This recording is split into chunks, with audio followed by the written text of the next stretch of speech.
जय माता दी दोस्तों। आप अपनी कुंडली में चेक करें कि 12वें भाव का स्वामी कहाँ बैठा हुआ है। आपकी कुंडली में 12वें भाव का स्वामी जहाँ बैठा हुआ है, उस रिश्ते पर, उस कालकत्तों पर खर्च करके आप बड़े नुकसान से बच सकते हैं। मान लीजिए आपकी कुंडली में 12वें भाव का स्वामी प्रथम भाव में बैठा हुआ है। प्रथम भाव व्यक्तित्व का, पर्सनैलिटी का होता है। तो आप अपनी पर्सनैलिटी पर, अपने आप को अपडेट करने पर खर्च करके बड़े नुकसान से बच सकते हैं। मान लीजिए आपकी कुंडली में 12वें भाव का स्वामी तीसरे भाव में बैठा हुआ है। तीसरा भाव दोस्तों का, छोटे भाई बहनों का होता है। तो आप अपनी खर्चे को छोटे भाई बहनों पर करें, दोस्तों पे करें, बड़े नुकसान से बचे रहेंगे। यदि आपकी कुंडली में 12वें भाव का स्वामी 5वें भाव में बैठा हुआ है, 5वां भाव संतान का होता है, प्रेम संबंधों का होता है। तो आप अपनी प्रेमिका पर, प्रेमी पर या संतान पर भारी मात्रा में खर्च करें जब भी समय मिले, बड़े नुकसान से बचे रहेंगे।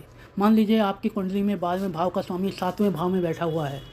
7वां भाव लाइफ पार्टनर का, बिजनेस पार्टनर का होता है। तो उन पे खर्च करके आप बड़े नुकसान से बच सकते हैं।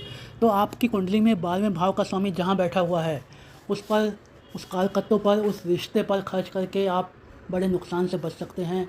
जय माता दी।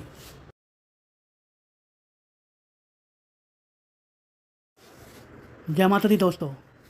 आप अपनी कुंडली में चेक करें कि 12वें भाव का स्वामी कहाँ बैठा हुआ है। आपकी कुंडली में 12वें भाव का स्वामी जहाँ बैठा हुआ है, उस रिश्ते पर, उस कालकत्तों पर खर्च करके आप बड़े नुकसान से बच सकते हैं। मान लीजिए आपकी कुंडली में 12वें भाव का स्वामी प्रथम भाव में बैठा हुआ है। प्रथम भाव व्यक्तित्व का, पर्सनैलिटी का होता है। तो आप अपनी पर्सनैलिटी पर, अपने आप को अपडेट करने पर खर्च करके बड़े नुकसान से बच सकते हैं। मान लीजिए आपकी कुंडली में 12वें भाव का स्वामी तीसरे भाव में बैठा हुआ है। तीसरा भाव दोस्तों का, छोटे भाई बहनों का होता है। तो आप अपनी खर्चे को छोटे भाई बहनों पर करें, दोस्तों पे करें, बड़े नुकसान से बचे रहेंगे। यदि आपकी कुंडली में 12वें भाव का स्वामी 5वें भाव में बैठा हुआ है, 5वां भाव संतान का होता है, प्रेम संबंधों का होता है। तो आप अपनी प्रेमिका पर, प्रेमी पर या संतान पर भारी मात्रा में खर्च करें जब भी समय मिले, बड़े नुकसान से बचे रहेंगे। मान लीजिए आपकी कुंडली में 12वें भाव का स्वामी 7वें भाव में बैठा हुआ है। 7वां भाव लाइफ पार्टनर का, बिजनेस पार्टनर का होता है। तो उन पे खर्च करके आप बड़े नुकसान से बच सकते हैं।